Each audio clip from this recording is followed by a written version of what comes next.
तो अब हम बात करने वाले हैं एक ऐसी बीमारी की जो हर घर में पाई जाती है। पहले हम कहते थे कि ये भी बीमारी जो है वो 50 से ऊपर वालों को लगती थी, डॉक्टर कहते थे अब 50 के हो गए हो, अब थोड़ा शुगर से परहेज कीजिए, मिठाइयाँ कम खाइए, चॉकलेट्स मत खाइए। लेकिन अब मैंने 10-10 साल के बच्चों को भी देखा है कि जिन्हें जेनेटिकली डायबिटीज़ आ जाती है, और बहुत सारी ऐसी विमेंस हैं जिनकी शादी अभी हुई नहीं होती और उनको डायबिटीज़ हो जाती है। और डायबिटीज़ एक ऐसी बीमारी है जो हमें अंदर ही अंदर से खोखला कर देती है। तो डायबिटीज़ अगर है तो कैसे उसको कंट्रोल में रखना है, कैसे छुटकारा पाना है, और अगर आप चाहते हैं कि आपको डायबिटीज़ ना हो तो आपकी अपनी किचन से कौन से ऐसे चीज़ें हैं जिनसे आप खाकर उनको अपनी डाइट में शामिल करके आप डायबिटीज़ से ताउम्र के लिए दूर रह सकते हैं। तो सुभाष जी, अब हम डायबिटीज, शुगर, जिसे अक्सर आप कहते हैं कि शुगर एक बीमारी नहीं है, शुगर क्या है और शुगर कैसे होती है और कैसे बचा जा सकता है? देखो, जो शुगर है, एक तो मैं आपको बताऊं, बॉडी के अंदर डायबिटीज़ का एक लेवल है, डायबिटीज़ का मेलिटस है, जिसे हम कहते हैं कि 80 टू 120, 80 से लेके 120 मिलीग्राम के अंदर अंदर जो शुगर का लेवल है खाली पेट, वो पेशेंट बिल्कुल स्वस्थ है। उसके बाद दूसरा जो लेवल है वो खाना खाने के बाद का है, जिसका मतलब 120 मिलीग्राम से लेकर के खाना खाने के बाद 160 मिलीग्राम आ रहा है, वो बिल्कुल स्वस्थ पेशेंट है। और दूसरी बात, शुगर कोई बीमारी भी नहीं है, ये आप समझ लीजिए, क्योंकि शुगर को अभी तक पूरी वर्ल्ड लेवल पे शुगर को बीमारी का दर्जा नहीं मिला है, मैं आपको बता दूं। और ना ही ये कोई बीमारी है ये, लेकिन बीमारियों का एक पोटली है। इसके अंदर से इतनी बीमारियां पैदा होती हैं, जैसे कब्ज के अंदर से इतनी बीमारियां पैदा होती हैं, ऐसे ही शुगर जब पेशेंट को होती है तो सबसे बड़ी बीमारी तो उसको लगती है स्ट्रेस की। उसको ये टेंशन हो जाती है, ये मुझे क्यों हो गई, मेरे तो खानदान में नहीं है, मेरे किसी को नहीं है, ये मुझे क्यों होगी, कैसे ठीक होऊंगा। वो फिर बड़े बड़े अस्पतालों में भागता है, जिसकी जैसी पहुंच होती है वैसा, और जाकर के वहां क्या होता है, गोलियां फटाफट लिख दी जाती हैं, इतना बड़ा डब्बा घर पे लग गया, उसको उसकी टेंशन होगी। जो काम उसने जीवन में नहीं किया, सारे जीवन में उसको वो रोज गोली टाइम पे खानी पड़ रही है, तो उसको लग रहा है अच्छा, फिर वो शुगर को नापने के चक्कर में ही जिंदगी बिता रहा है कि आज इतनी हो गई, कल इतनी हो गई। अरे भाई, शुगर का कोई हवा नहीं है, इसको हवा मत बनाइए। जब शुगर डाउन होती है तो जानलेवा है। अगर ये 80 मिलीग्राम से नीचे जाने लग गई खाली पेट, तो ये जानलेवा है, मैं आपको बता दूं। अगर ये 80 से ऊपर रहती है तो आपको कोई प्रॉब्लम नहीं आती। हाँ, अगर ये 200 मिलीग्राम से ऊपर लगातार आपकी बॉडी में रहती है तो आपके हार्ट, ब्रेन, लीवर, इन चीज़ों को बैड इफेक्ट करती है, और आंखों की रोशनी कम होती है, आंखों में गिद्ध सा आने लगता है, दांत कमज़ोर होने लगते हैं, हड्डियां कमज़ोर होने लगती हैं, आपकी मैरिड लाइफ का सिस्टम खराब हो जाता है। कई बार ऐसा होता है, पति पत्नी बोलते हैं अगर के गोयल साहब हमें तो 5-6 साल हो गए, हमने तो मिलकर ही नहीं देखा आपस में, हमें पता ही नहीं चलता, हम तो इधर ही उलझे रहते हैं, बीमारी कैसे जाएगी।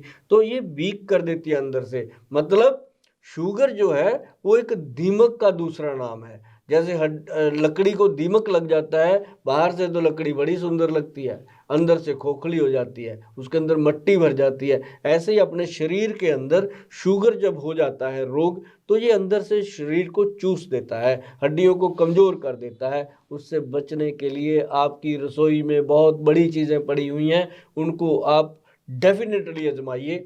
हम तो दवाइयाँ बनाते हैं, हमारा कारोबार है, वो एक अलग चीज़ है।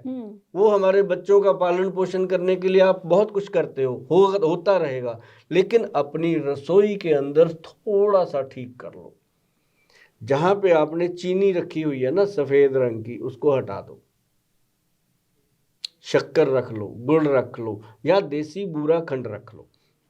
अगर दिन में एक आधा चम्मच बूरा खंड लेते हो, थोड़ी सी गुड़ की आप मात्रा लेते हो, या आप शक्कर की थोड़ी मात्रा लेते हो, कुछ होने वाला नहीं है, बिल्कुल ठीक, आपका शरीर भी ठीक। लेकिन फ्रूट आप सारे खाइए। जब आपको कहते हैं जी केला नहीं खाना, अंगूर नहीं खाना, चीकू नहीं खाना, आपने ये फल नहीं खाना, वो फल नहीं खाना, सब फल आपके लिए बने हुए हैं। जो चीज़ गॉड देता है, पेड़ से देता है, जो चीज भगवान ने वनस्पति दे दी है, वो अपने शरीर को कोई नुकसान नहीं करती, लेकिन उसकी मात्रा लिमिटेड होनी चाहिए। ये ना हो कि गोयल साहब ने बोल दिया केला खाओ तो दर्जन केले लेके खा रहे हैं। ये अब केला को क्या करते हैं लोग, केला काटेंगे, उसके अंदर नमक लगाएंगे, फिर खाएंगे, और सत्यानाश हो जाता है, उसके अंदर जितनी भी एनर्जी है वो खत्म। अगर उसको नमकीन बनाना होता तो भगवान बना देता ना, उसने क्यों बनाया उसको इतना मीठा? तो उसको मीठा ही खाइए। अब बहुत सारे ऐसे होते हैं, अपना सब्जी वाले से बात करेंगे, फ्रूट वाले से, कि भाई ये सेब सेब ना ये मीठा होना चाहिए, अगर मीठा ना निकला ना वापस दे के जाऊंगा। मेरी बात को मजाक में मत लीजिएगा, सीरियस बात कर रहा हूँ। वो कहेगा वापस दे के जाऊंगा, और घर जाके उसको छिलका उतारेगा, काटेगा, उस पर नमक लगा लेगा। अरे भाई मीठा मांग के लेके आया, अब उसके नमक क्यों लगा रहा है? उसको फ्रेश खाइए, एक सेब डेली खाइए, आपका शुगर अपने आप कंट्रोल आ जाएगा। और सेब को खाने के लिए रात को सोने से पहले सेब के अंदर 3-4 लौंग पिक कर दीजिए, उसकी टोपी वाला हिस्सा 3-4 लौंग सेब के अंदर डाल के रख दीजिए ढक करके। सुबह उठ के लौंग निकाल के रख दीजिए, चाय चुए में डाल के पी लेना, और सेब को चबा चबा के खाइए विद छिलका। और वो आप जब खाओगे तसल्ली से, तो आपका पैनक्रियाटिक सिक्रेशन ठीक होगा, आपका शुगर लेवल नॉर्मल होगा, और आपकी सेहत में तंदुरुस्ती आएगी। तो ये शुगर के लिए बहुत ही गुड क्वालिटी का आपकी किचन में, आपकी रसोई में प्रावधान है, समाधान है। तो उसके अंदर एक आपके मेथी दाना है, जो मैंने पहले भी बता रखा है, मेथी दाना और कलौंजी, और जो अखरोट बादाम का मिश्रण है, इसको कभी मत छोड़िएगा। डायबिटिक पेशेंट के लिए भी लेना उतनी मात्रा है, कम से कम मात्रा लेनी है, और आप देखेंगे कमाल की इसके रिजल्ट आते हैं। बाकी दवाइयाँ हमारे वैद्य जो बनाते हैं उसके बारे में आपसे हम डिस्कस करते रहते हैं। इसके लिए एक, जो आपने कभी सुना होगा कॉटन सीड, जी सुना है? कॉटन सीड जो है वो, जिसे हमारे पंजाब के अंदर लोग उसको बड़े में बोलते हैं, बड़े में, और हिंदी भाषा में उसको भिनोला भी बोला जाता है। जो कॉटन सीड है उसके अंदर की जो गरी है, जितने भी वैद्य भाई मेरी बात सुन रहे हैं, या जितने भी आयुर्वेदिस्ट मेरी बात सुन रहे हैं, या आयुर्वेदिक फार्मासिस्ट या फार्मेसी वाले मेरी बात सुन रहे हैं, उनको समझ आएगी ये बात कि ये जो मैं बात बता रहा हूँ, ये पेनक्रियाज के बीटा सेल्स को ताकत देने की बात कर रहा हूँ, ना कि मैं शुगर को कंट्रोल करने की बात कर रहा हूँ। शुगर अपने आप कंट्रोल हो जाएगी जब आपके बीटा सेल कंट्रोल हो गया। तो बीटा सेल पे काम कर रही है बिनोला की गिरी, जिसको हम कॉटन सीड बोलते हैं, वो इस मेडिसिन में डाली गई है। जैसे हमने 5 औषधियाँ मिलाई, 6 औषधियाँ मिलाई, उसके अंदर हमने राइट मात्रा जो है वो बिनोला की गिरी और कॉटन सीड की डाल दी। तो उसके साथ क्या हुआ, कमाल का रिजल्ट।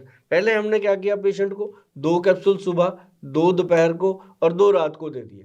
जैसे मान लो उसकी शुगर 300 से ऊपर आ रही थी और इंसुलिन का इंजेक्शन भी लग रहा था, तो हमने 6 कैप्सूल उसको बोला कि दिन में खाओ, तो वो दिन में उसने 6 कैप्सूल खाए। 15 दिन में कहता जी शुगर कम हो रही है, तो उसको बोला कि दोपहर का 1 कैप्सूल बंद करो, 2 कर दो। कहता फिर उसने महीने के बाद जब टेस्ट कराया, कहता जी शुगर बहुत सही हो रही है, तो उसकी शुगर 150 तक आ जाती है। उसके बाद 150 के बाद आता है असली शो, असली काम करने का, क्योंकि वहां फिर वैद्य की ड्यूटी शुरू हो जाती है। उसके लिए हमने फिर एक साथ में और बनाया काला जामुन गोंद का कैप्सूल। अब लोग कहते हैं काला जामुन तो काला ही होता है, गोयल साहब आप क्या इसको नया नाम दे रहे हो काला जामुन? काले जामुन का गोंद, काला जामुन वो होता है जिसकी अंदर गुठली भी काली होती है। जैसे आप गुठली, अंदर गुठली भी, उसके अंदर जो गुद्दा है वो भी, मतलब जो उसका पल्प है वो भी ब्लैक होता है। उसको लोग खाते हैं तो उनकी जुबान तक अंदर से मुंह पूरा ब्लैक हो जाता है, उसे बोलते हैं काला जामुन। जो आयुर्वेद में वर्णन है कि ये शुगर के पेशेंट के लिए, हर जामुन की गुठली काम नहीं करती। और जो काले जामुन का गोंद है, और उसके पेड़ को हम वो लगाते हैं, कट लगा के उसको, उससे गूंद कलेक्ट करते हैं गोंद, तो वो गम जो आता है वो असली एक्सट्रैक्ट होता है। अब जैसे दवाइयों के एक्सट्रैक्ट निकालने में फैक्ट्रियां लगती हैं, मशीनें लगती हैं, इंजीनियर आते हैं, बड़े बड़े विद्वानों को बुलाया जाता है, वहाँ कोई विद्वान नहीं, एक ही विद्वान है। पेड़ को कट लगाओ, असली एक्सट्रैक्ट देगा आपको। वो एक्सट्रैक्ट जो हम लेते हैं उसको हम डालते हैं फिर काला जामुन गूंद कैप्सूल के अंदर, तो वो काम करता है जी डायरेक्ट इंसुलिन का। डायरेक्ट इंसुलिन का, इंसुलिन कोई आसमान से नहीं टपकता। मेटफॉर्मिन ये फार्मूलेशन आसमान से नहीं गिरता, ज़मीन से पैदा होता है, फिर उसको केमिकल में कन्वर्ट करके आपको खिलाया जाता है, जिससे आपकी बॉडी का नाश हो जाता है। आपकी सेक्स पावर, आपकी बॉडी की रेजिस्टेंस पावर, आपके ब्रेन की रेजिस्टेंस पावर ख़त्म हो जाती है उन चीज़ों से। शुगर का साइड इफ़ेक्ट नहीं होता जो उनकी दवाइयों का ढेरों खाने से साइड इफ़ेक्ट होता है। तो मैं ये 2 जीवन रक्षक और शुगर कंट्रोल के लिए दवाइयाँ प्रोवाइड कर रहा हूँ आपको। एक तो मैंने किया डायबिटीज़ कंट्रोल कैप्सूल, जिसके अंदर कॉटन सीड का डाला गया है, और दूसरा हमने किया काले जामुन गोंद का कैप्सूल। फिर ये शुरू होता है 1 महीने के बाद। मैंने हमेशा कहा अपने हर हर प्रोग्राम में कि मेरे को कम से कम आपने 3 महीने दे के चलना है। ये ना सोचना कि ये कोई ऐसे ही होगा। हमारे ट्रीटमेंट है जो 3 मंथ 90 दिन का एक प्रोसेस है। 90 दिन के अंदर, हाँ, मेडिसिन आप महीने की लीजिए, एकदम पैसा खराब करने की ज़रूरत नहीं है।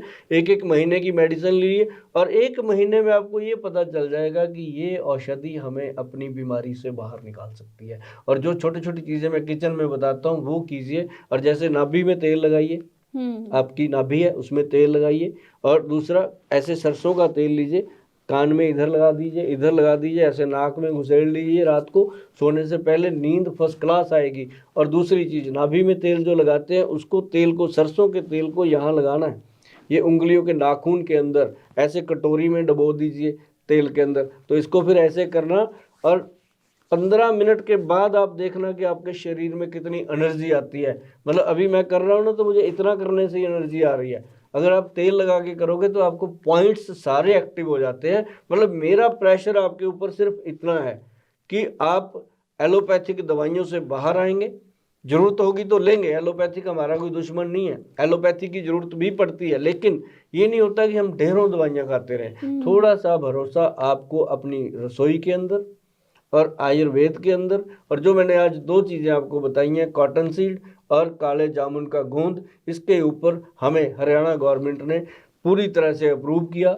जब हमने 3000 से ऊपर लोगों को दवाई दी, उसमें लोगों को पता चला कि 3 के 3000 पेशेंट को इसका रिजल्ट आया। और उसमें कुछ लोग ऐसे थे जिनको कम रिजल्ट आया, जो अल्कोहल लेते थे, कोई अफीम खाता था, कोई पोस्त भुक्की, मतलब जो नशे नुशे करते थे, उनको थोड़ा रिजल्ट कम आया। या फिर उन बहनों को रिजल्ट कम आया जो सारे परिवार का बचा हुआ बासी खाना खाती रही, और वो रूटीन आपको बंद करनी पड़ेंगी। वो सारी चीज़ें हम बताएंगे। तो ये जो काले जामुन का गोंद है उसका कैप्सूल, और साथ में जो जो कॉटन सीड के द्वारा बनाया गया कैप्सूल है, वो ये चीज़ें जो हैं आपको शुगर से 3 महीने के अंदर बाहर ले आती हैं। उसके बाद इनकी मात्रा कम हो जाती है। लास्ट में जा कर के, जब पेशेंट का ट्रीटमेंट 6 मंथ तक चल जाता है, तो लास्ट में जा कर के फिर हम दवाइयाँ बंद कर देते हैं, और कुछ घरेलू उपचार हैं वो बता देते हैं। लोग करते रहते हैं और मज़े में रहते हैं, मस्त रहते हैं। और मैं ज़्यादा टेंशन नहीं देता लोगों को, क्योंकि टेंशन भी एक अपने आप में बीमारी है। तो इसके लिए आपको मैंने जो बताया उसको ध्यान से कीजिए। और जो लोग नींबू पानी पीते हैं सुबह खाली पेट, वो अपने साथ गलत करते हैं। जो नींबू के अंदर शहद डाल के पीते हैं वो और भी गलत करते हैं। इसलिए इन चीज़ों का आपको ध्यान रखना बहुत ज़रूरी है। जी, और आपको बता दूं मैं यहाँ पर कि स्क्रीन पर नंबर दिया जा रहा है। अगर आपको भी डायबिटीज़ की प्रॉब्लम है तो आप कॉल करके सुभाष जी से बात कर सकते हैं और डिस्कशन कर सकते हैं कि आपकी डायबिटीज़ कितनी पुरानी है, और डायबिटीज़ की आपने कौन कौन सी मेडिसिन खाई हैं जिनकी वजह से आपको अन्य और बीमारियां लगी हैं, जिसकी वजह से आप दिन भर दवाइयाँ ही खाते रहते हैं। तो मेरा एक और सवाल है जो मुझे पर्सनली अफेक्ट करता है। जब मैं किसी को देखती हूँ खाना खाने से पहले अपने पेट में इंसुलिन का इंजेक्शन लगाना, जितनी बार खाना है इंसुलिन का इंजेक्शन लगाओ, और ये काम कोई 80 साल का 90 साल का पर्सन नहीं कर रहा है, ये आजकल 30-30 32-32 साल के बच्चे कर रहे हैं। तो वो कैसे छूट सकता है? ऐसा है मैडम कि आपने तो 30 साल के बच्चे देखे हैं, मैंने तो 3-3 साल के देखे हैं जिनके पेट में टीका लगता है। मैंने वो भी देखे हैं जिनका मतलब कि 6 साल उम्र है, 3 साल उम्र है, उनको शुगर का प्रॉब्लम है, उनको तो इंजेक्शन ही लगेगा। ये बात मेरी गौर से सुन लीजिए। अब जिनको बहुत ज़्यादा ये लगता है कि शुगर का रोग कैसे हटेगा, तो 13 साल तक जब बच्चे की उम्र हो जाएगी, उसके बाद उसका जो जेनेटल ऑर्गन्स है उसमें चेंज आएगी, तब जा कर के उसको हम ओरल मेडिसिन दे सकते हैं। तब तक उसको इंजेक्शन ही लगना है। लेकिन जो 13-14 साल से ऊपर लोग हैं उनको इंजेक्शन छुड़वाने के लिए ये जो हमने इंसुलिन के बराबर की काले जामुन गोंद से बनाई गई कैप्सूल है वो काम करती है, ऐसे नहीं बोला जाता बिना काम के। और दूसरा जो हमने कॉटन सीड से बनाई है वो काम करती है। इसमें ये टाइम लगता है कि 3 से 6 महीने लगते हैं, उसका इंसुलिन इंजेक्शन बंद हो जाता है, खाने वाली दवाइयाँ बंद हो जाती हैं और साथ ही साथ उसको कुछ ना कुछ प्रिकॉशन जो हैं वो बताए जाते हैं। बिल्कुल, और स्क्रीन पर नंबर दिया जा रहा है। देश विदेश में बैठे दर्शक जितने भी हमें देख रहे हैं, आयुर्वेदिक के सहारा लेकर अपनी बहुत पुरानी बीमारियों से छुटकारा पा सकते हैं। अगर कई बार मैं यहाँ पे एक बात कहना चाहती हूँ कि बहुत सारी बार लोग कहते हैं कि ये बीमारी तो हमारी इतने सालों से, 3 महीने दीजिए और हर बीमारी से छुटकारा पाइए।